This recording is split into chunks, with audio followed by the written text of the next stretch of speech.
So good afternoon, friends, and welcome back to the online learning platform at Department of Civil Engineering. I'm Rajesh Vishnath, and you're once again along with me for the course Municipal Wastewater Engineering. In the previous session, we had discussed about attached growth process, wherein we were able to recollect, we were able to understand how exactly wastewater is getting treated, okay, by a mechanism wherein the microorganisms, the beneficial microorganisms, are given an opportunity to attach themselves to certain surfaces, okay. Just to recap your memory, just to revitalize what we have understood, I'll just show you a small video, okay, that should help us to get started for today's session, wherein we'll be discussing about about trickling filters, the application. So these are the microorganisms, okay, which are benevolent.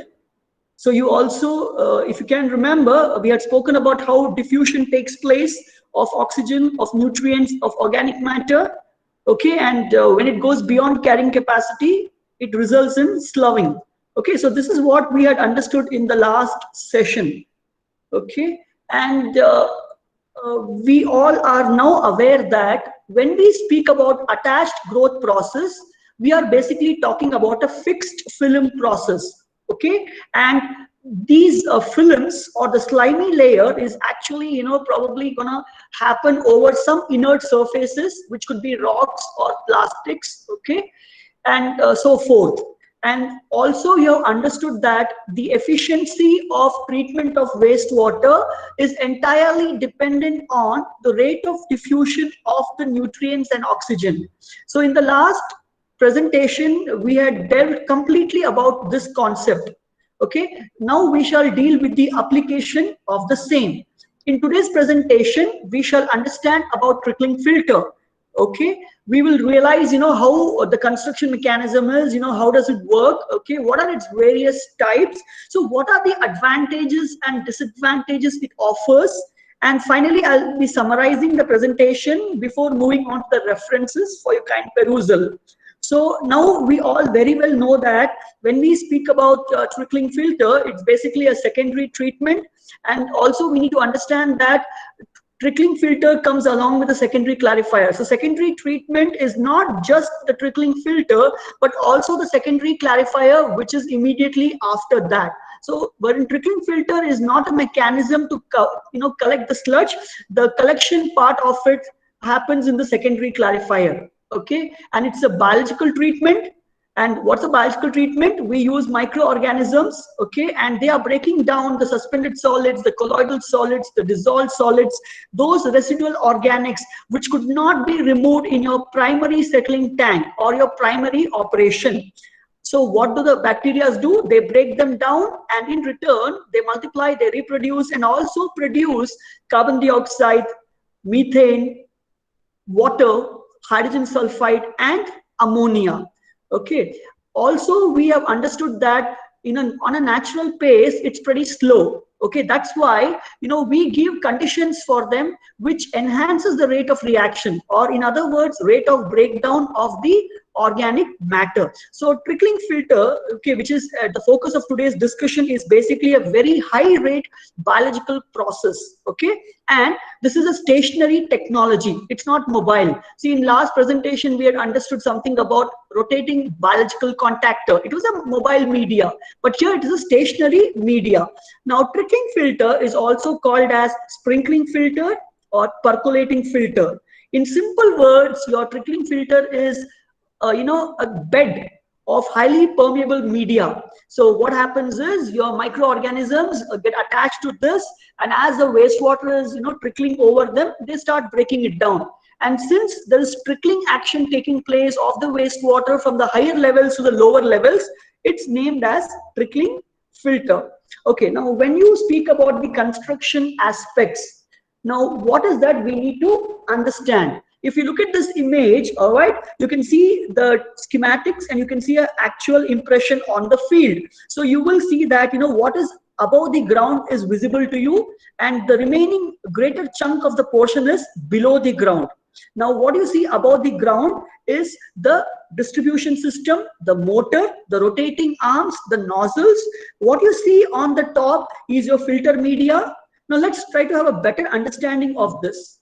Now, basically, if you look at your trickling filters, they are cylindrical sections. Okay, it's like a tower, and most of the portion is below the ground.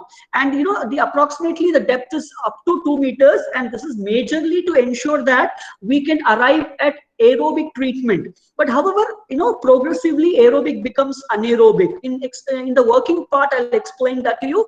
Now, typically the diameter is about 60 meters, and the filter media, what we're talking here is with respect to your stones, slag, plastics, or rocks.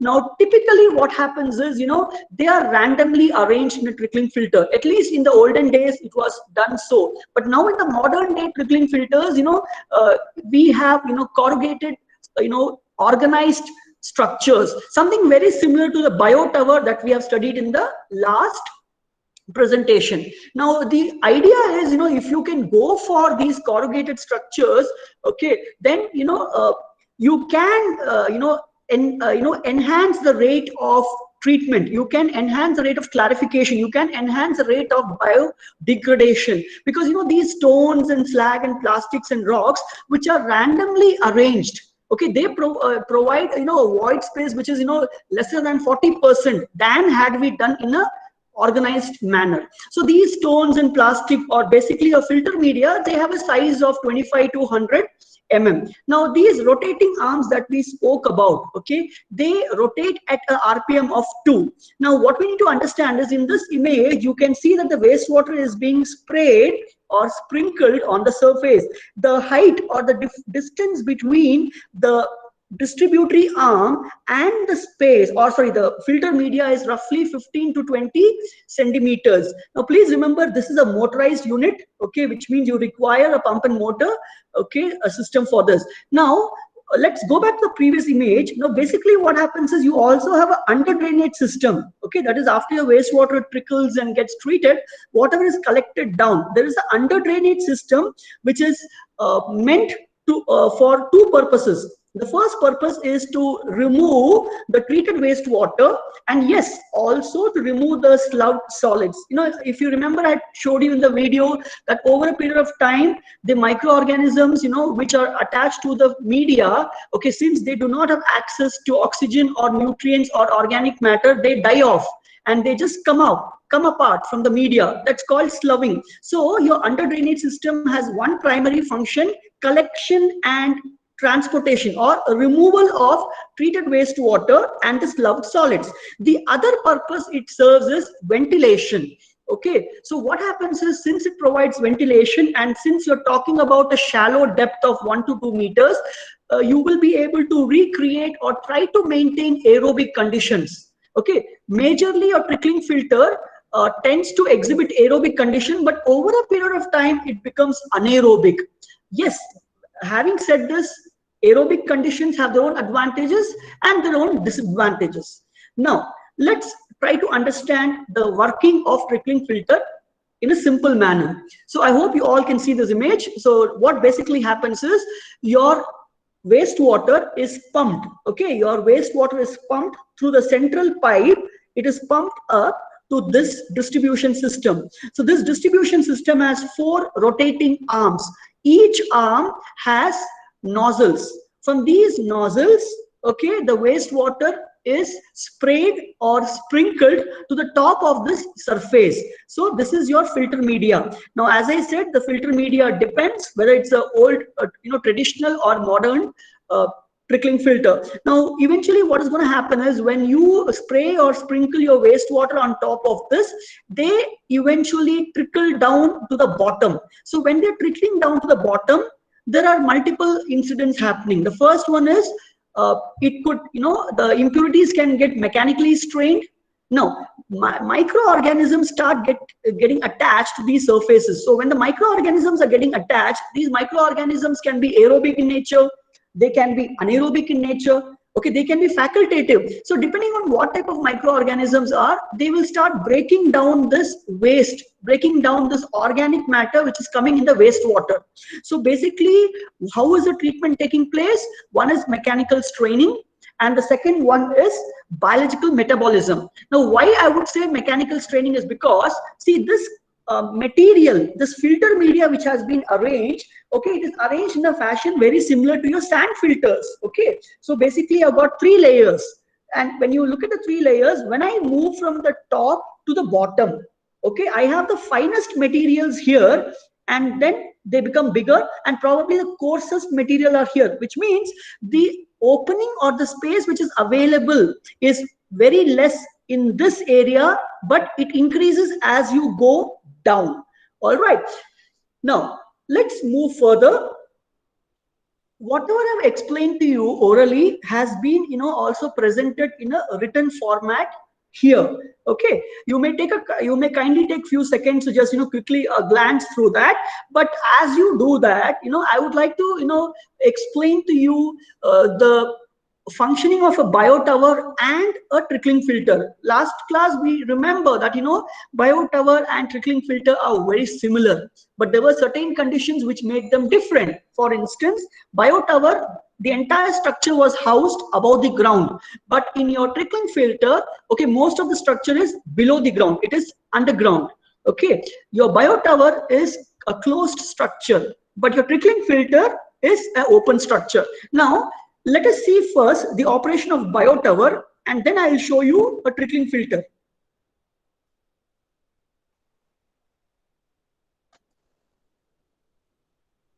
Now that the wastewater has been pumped to the trickling filters, please note, this is not a trickling filter, it's a biotower. The mechanical and physical process of primary treatment are concluded. The next step is biological treatment, which is known as the secondary treatment process. The wastewater that is pumped from the primary effluent wet well to the top of the 2 trickling filters is spread evenly across the surface of the filters through revolving pipes known as distribution arms. These arms have holes known as ports. The trickling filters are 86 feet in diameter and about 46 feet tall. You can see these structures as you drive along Route 1 between Cook's Corner and Main Street. The biological treatment process happens when microbes consume organic matter in wastewater and convert it to carbon dioxide, water, and energy for their own growth and reproduction. Now what you're going to see is basically what is the packaging material or the filter media in a biotower. In your traditional trickling filters, we used to use rocks and slags, okay, but now in your modern trickling filters also we use this, obviously, to improve the efficiency. The microbes grow on a plastic cross-flow type media, which looks like a honeycomb. The media in each filter is 22 feet deep. The cross-flow design enables more biological treatment to be accomplished in a smaller space because of the increased surface area. The surface area in each filter is 3,830,000 square feet, the equivalent of 80 football fields. More area means more room for microbes to grow. So basically, with the advent of this new technology of packing material or, your honeycomb structure, what we are trying to do is we are increasing the surface area. So obviously more wastewater can be treated. The slimy growth on the trickling filter media is called a zoogoidal mass. It is where the microbes such as nematodes, stalked ciliates, and rotifers live and break down the organic chemical bonds in the waste. When the biological treatment in the trickling filters is complete, the microbes have eaten their fill. They are fat, dumb, and happy. The microbes will die from lack of oxygen. They fall off of the trickling filter media and exit the bottom of the filter as they... So basically what we need to understand is, whether it's a trickling filter or a biotower, it's a biological system. It's not a microbial system, it's a biological system, okay, because it's not just the microorganisms which are at play here. Yes, I agree that we have bacteria which are, helping us in breaking down all the organic matter. But what happens to these bacteria? To handle them also, there are biological life forms such as rotifers. See, we need to understand one thing. Since your biotower is a closed environment, okay, you may not have the issue of bad odor or fly nuisance or probably even algae growth. But in the case of a trickling filter, you will actually have algae also growing on the top of the filter. Okay, now, so this wastewater also contains rotifers. What these rotifers do is they feed on this bacteria and this algae, thereby making sure that there is a balance in the system. Now let us look at the video of a trickling filter.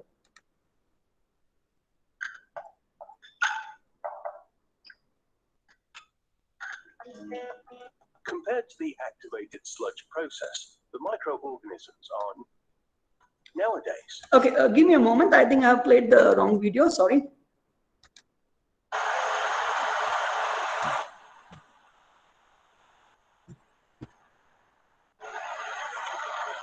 So you can see it's very similar to your BioTower. That also had the distribution arms. Okay.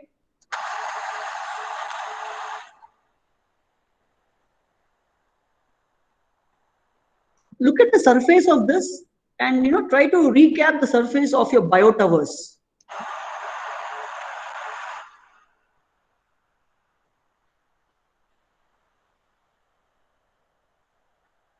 So moving on from one trickling filter to another trickling filter in the treatment plant. I played once again for you.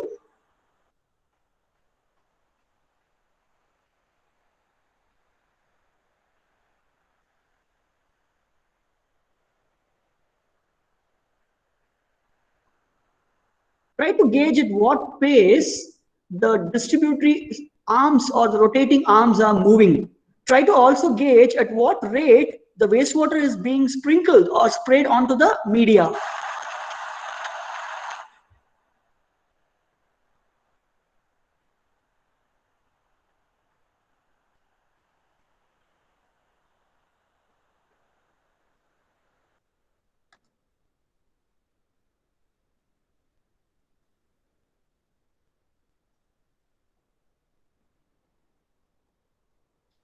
Okay, we are back.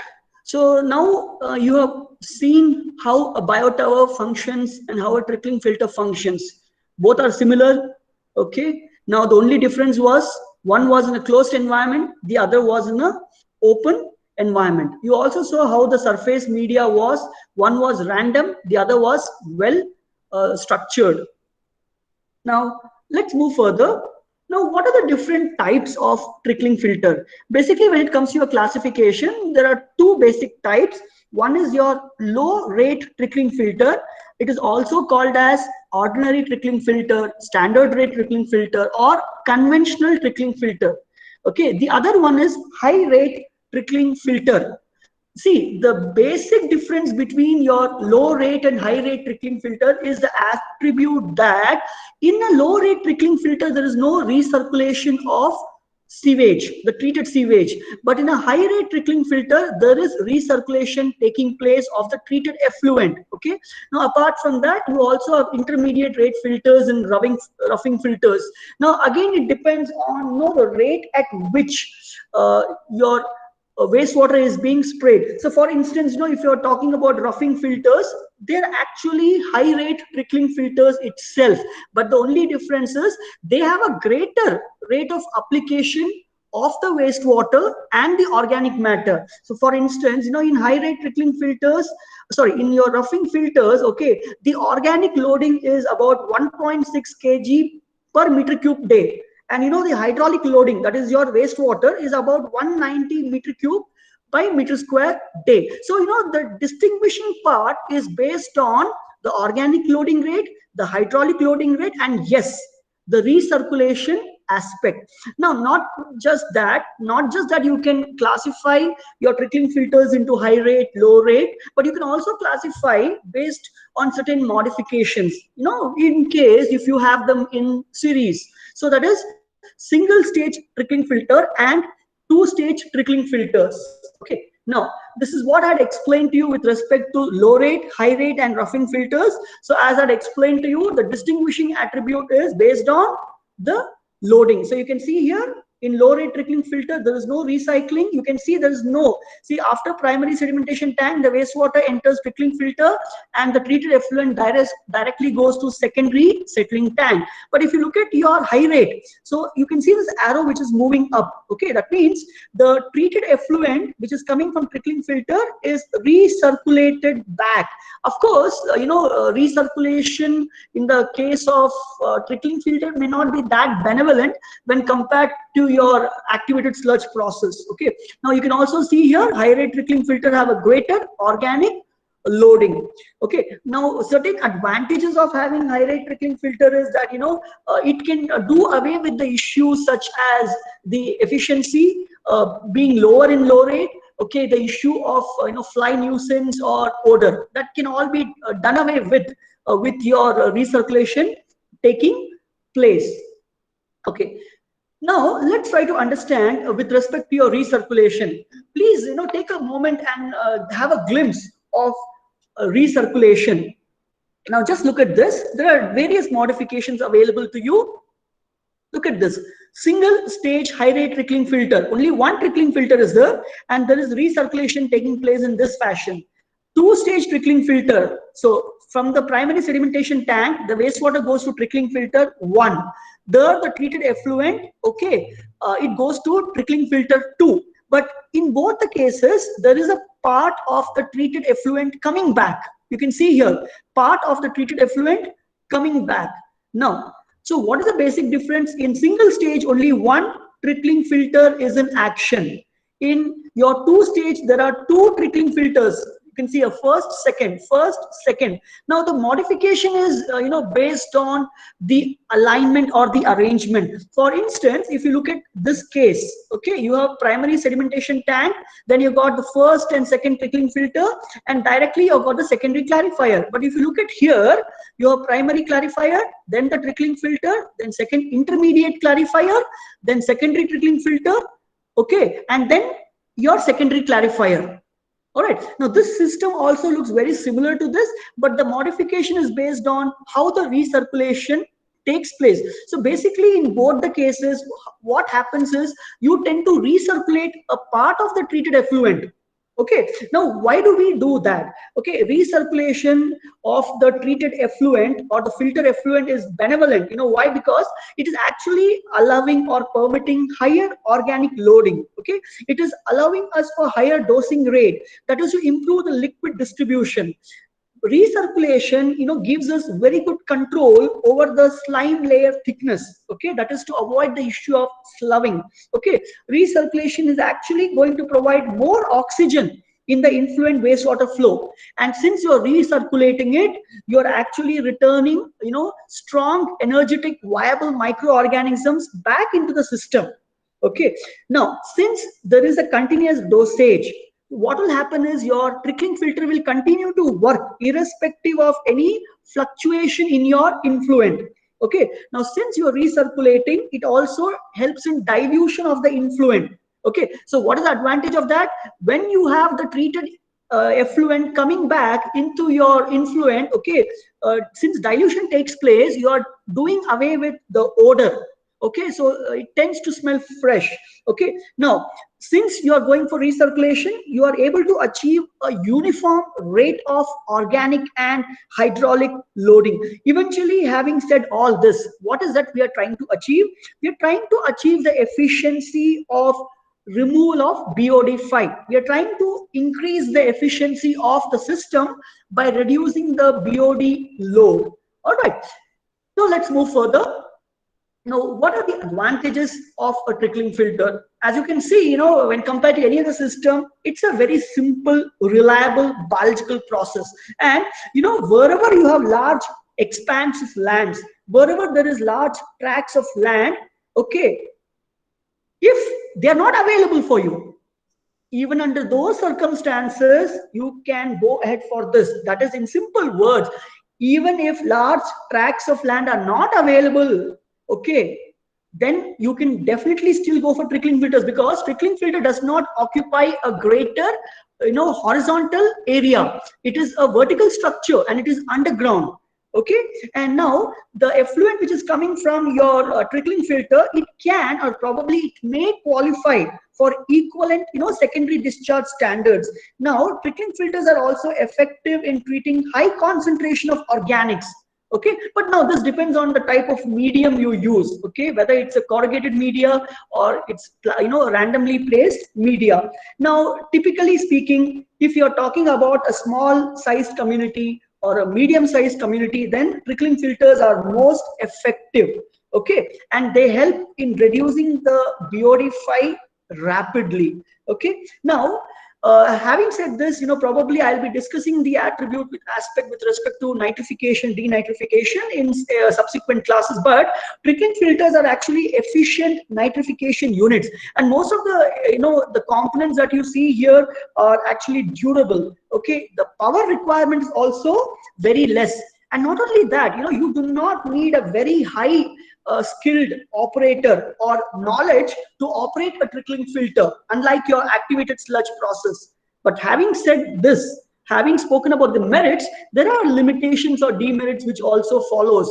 For instance, you do require additional treatment which would be needed to meet your stringent discharge standards.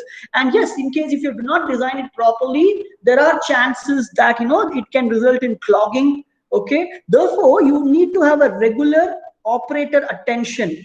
Now, the rate of loading will obviously depend on the medium. Please understand, depending on the type of trickling filter, depending on whether it's a low rate, high rate, depending on whether it's a corrugated medium or randomly placed medium, that will dictate or decide the type of loading as well. Okay, not only this, it's exposed to environment, right? It's exposed to the atmosphere. So yes, there are issues of vectors, there are issues of bad odor. Okay, you can have snails. All right, now this insect, what you see on your screen here, it's a filter fly or a drain fly, also called as Sycoda. Okay, so obviously the nuisance of filter flies will also be more. So wherever there are unhygienic, unsanitary conditions, you will tend to observe this fly. In fact, let's be very honest, even if your washrooms are not kept properly, if they're not maintained properly, these flies can be observed on the walls of your houses, walls of your washrooms. Okay, now, yes, trickling filter have an issue with ponding. That is, if the design criteria is not properly met, if there are shock loads, it can end up in ponding. That, as you can see in this image, there is wastewater which is on the top of the surface. It is not trickling down. Okay, now, having said all this, there is one more issue that we need to understand. Trickling filters can actually lead to icing. See, India is a hot country, warm nation.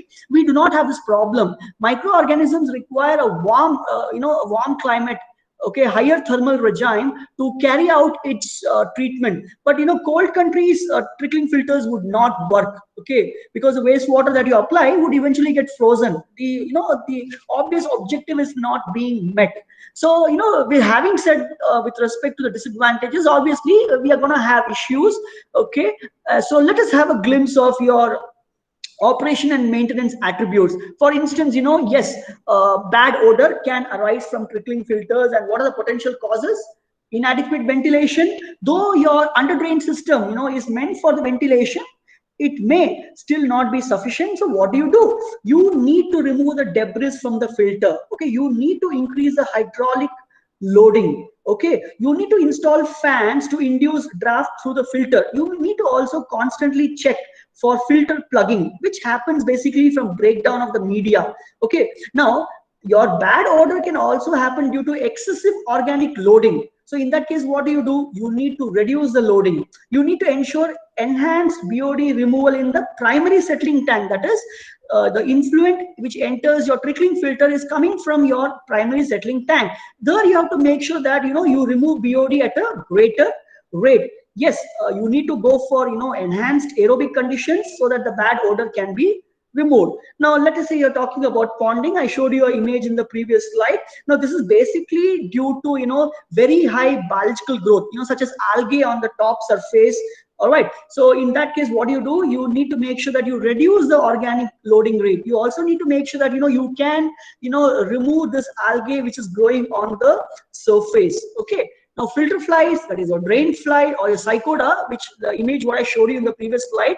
Now the potential reason is because of bad housekeeping. Okay, bad maintenance. Okay, so in that case, you need to make sure that your housekeeping practices are perfect. All right, and in the event of if there's an inadequate filter media moisture, then also filter flies can come. So then probably you can go for addition of residual chlorine. Okay, or you can increase the hydraulic loading rate. Okay, now icing is a problem which is connected to the temperature. Okay, so in case if your wastewater, which wastewater which obviously has a higher temperature than normal water. Okay, but in the event of Siberian conditions, or if you're talking about a cold country, then you need to ensure that you replace the system, because when the wastewater freezes, then your entire objective has collapsed. But having said that, yeah, if you can decrease the recirculation, if you can use high pressure stream of water to remove ice from orifices, if you can construct windbreaks, okay, if you can try all these, then also the problem of icing can be resolved. For instance, in the cold countries, what happens is, they generally, when they go for sleep, they do not close the taps, because in the morning the water would have frozen. Okay, so yes, we do agree it's a wastage of water, but depends on where the water is falling into. So in cold countries, let's say Bhutan or any other countries, overnight they allow the tap to be open where the water is trickling down, so that icing doesn't take place. The same problem happens in case of trickling filter also. And why is that? Because your wastewater is still 99.9% water and 0.1% impurities. Okay, so friends, we are done with the presentation. So what did we learn today? Okay, we have again understood that the prime objective of a trickling filter, which is aerobic and anaerobic biological treatment process, is to remove those impurities which could not be removed by your primary settling tank. And what were those impurities? Your dissolved, your suspended colloidal organic matter. Okay, now in return, what happens when they break down this? They produce carbon dioxide, okay, ammonia, methane, water, hydrogen sulfide. Depends on the conditions, because in a trickling filter, in the top layer, you will have aerobic conditions which are predominant. And, as you go down over a period of time, it becomes anaerobic. So you also learned that, trickling filters are also called as percolating or sprinkling filter. Okay. You also have learned today the classification, that is your low rate, high rate, okay, intermediate rate, roughing. And you also understood modification with respect to single stage trickling filter and two stage trickling filters. You also have understood the advantages and disadvantages. So let me show you a small video so that we can recap in another teaching pedagogy.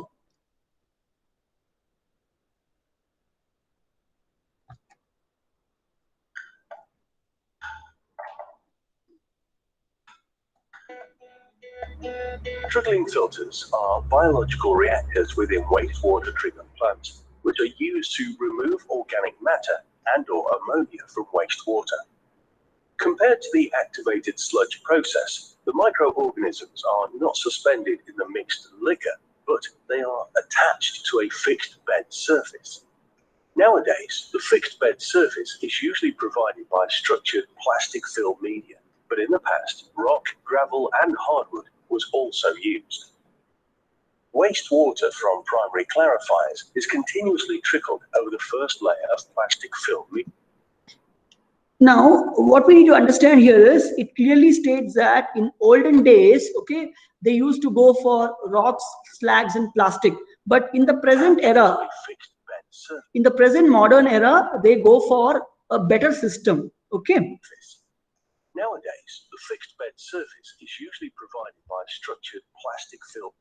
Now, what you need to understand here is, this blue arrows which are moving, okay, these blue arrows which are moving is basically wherein your wastewater is, treated wastewater is being removed. Treated wastewater is being removed. And this blue arrow which is going up is wherein the wastewater is entering the system. But in the past, now these, the blue arrow which is coming down like this is the trickling action. And this white arrow which is going up is your circulation of air to maintain aerobic conditions. Gravel and hardwood was also used. Wastewater from primary clarifiers is continuously trickled over the first layer of plastic film media using a rotary distributor. While wastewater is traveling down to the bottom of the trickling filter, a cross-corrugated pattern within the plastic film media ensures a good water-air mixing.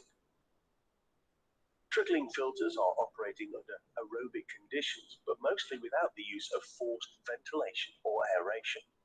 Instead, the tower shape of trickling filters causes that air is sucked inside the tower over slots at the trickling filter bottom. This effect is also called chimney effect and results from air buoyancy, which occurs due to a difference in indoor to outdoor air density resulting from temperature and moisture differencing. So basically what happens is, due to the chimney effect, your air is sucked up. Okay, your air is sucked up and it moves like this. So when the air moves up, okay, it's a warm air. So warm air means it is creating warm conditions to facilitate the microbial action. For the design of trickling filters, three components are very important: the support structure, plastic film media layers, and the rotary distributor.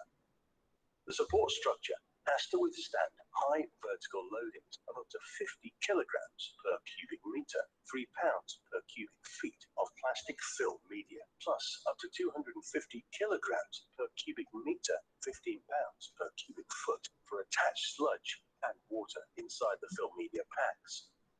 At the same time, the supporting structure must leave enough space for sludge collection and removal and to avoid blockage of plastic film media channels. Therefore, the support structure typically consists of PVC stanchions, FRP grating, and slope corrector plates to adjust for bottom slopes. The plastic film media layers must provide enough surface area for attached growth of microorganisms, ensure a good water and air mixing. Now this is very important for us because, you know, with this new technology in place, all the limitations which were there due to randomly placing, waste materials such as stones, rocks, slags, plastics, and ceramics, all the limitations of those have been eliminated. Okay, but yes, this will come at an additional cost. While those were, waste structures, they come from demolition waste or, any other construction areas. Okay, which means there was not much money spent on them. But here you're fabricating it, so there is an economical attribute attached to this. But yes, having said that, the efficiency of treatment is enhanced, efficiency of mixing of the wastewater and air is also enhanced, and yes, you're achieving a greater surface area for microbial film for your slimy layer to form, as well as withstand structural loadings. Typical removal rates for trickling filters are between 5 and 20 grams BOD per square meter. Plastics are available. Layer of plastic film media start to deteriorate and cleaning the plastic trickling filter, but at the same time, as higher is the risk of clogging. During the lifetime of a trickling filter, the plastic film media will be exposed to many different outer impacts, such as water, UV radiation, changing load requirements, foot traffic, and cleaning procedures. In the beginning, these effects will be barely noticeable, but over time, especially the bottom and top layer of plastic film media start to deteriorate. With increasing damages, the air and water distribution within the trickling filter gets worse and worse, so that the performance of the trickling filter starts to decrease. If you remember, in the summary slide, I had shown you a photograph. That photograph was of a trickling filter where its structure had collapsed. The wall had collapsed. So, as this presentation says, as this video says, there are so many factors which are actually, testing the structural stability of your trickling filter.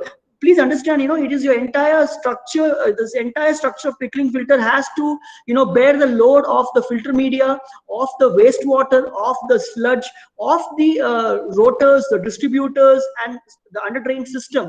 Okay, so over a period of time, due to human movement, okay, due to operation maintenance, due to climate effect, due to ultraviolet radiation, okay, as a result of all this, over a period of time, the entire system may collapse, and that is something which is not appreciated. When the bottom layer compresses and the top layer shows cracks and broken channels, it's time to exchange the plastic film media. Now, this is going to be an expensive step wherein you tend to replace your entire filter media with a new filter media. As you can see in this image here, they've all got disfigured and disintegrated due to the overlying compressive forces. To maximize the lifetime of plastic film media, the layer distribution must be properly designed. The material thickness of plastic film media foils can be varied depending on the structural loading requirements. Therefore, for a long time, 30 years, the bottom layer should be reinforced, followed by average to low material thickness film media layers, and finished with a high material thickness, reinforced top layer. Finally, the purpose of a rotary distributor is, of course, a good water distribution. So it's So this image will again give you a better impression of your distribution system.